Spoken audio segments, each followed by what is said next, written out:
முன்னொரு காலத்தில் அரபு நாட்டில் ஒரு மகான் வந்து வாழ்ந்துட்டு வர்றாரு. அவர்கிட்ட நிறையா சிறலும் பாடம் பயின்றுட்டு வராங்க. அதே சமயம் அந்த ஆசிரமத்துக்கு ஒரு சில பேர் வந்து சந்தேகமெல்லாம் கேட்பாங்க. அப்படி ஒருத்தர் வர்றான்.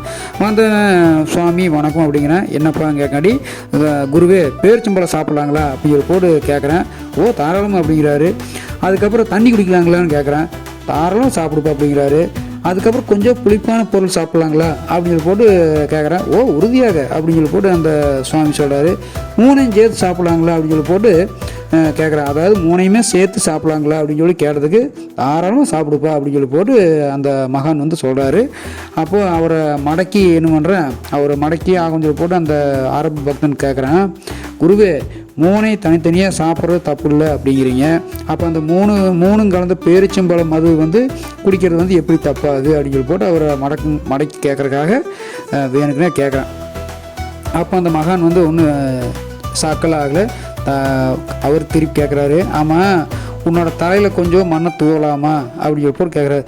தாராளம் குருவே அப்படிங்கிறேன். கொஞ்சம் தண்ணி தொளிக்கலாமா அப்படின்னு சொல்லி போட்டு கேட்குறாரு. அதுக்கு ஓ மடி அதுவும் தப்பு இல்லைங்க தொழிங்க அப்படிங்கிறேன்.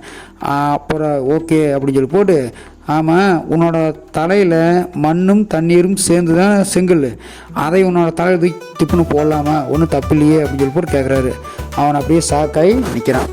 அப்போது இடக்கு மடக்கா ஒருத்தர் கேட்டு நம்ம அவங்கள குழப்பி அவங்கள திக்குமுக்காட செய்யணும்னு நினச்சா கடைசியில் நாமளே அதில் சிக்கிக்குவோம் அப்படிங்கிறத நல்லா இந்த கதை மூலிமா தெரிஞ்சுக்கணும். கதை கேட்ட உள்ளங்களுக்கு மிக்க நன்றி.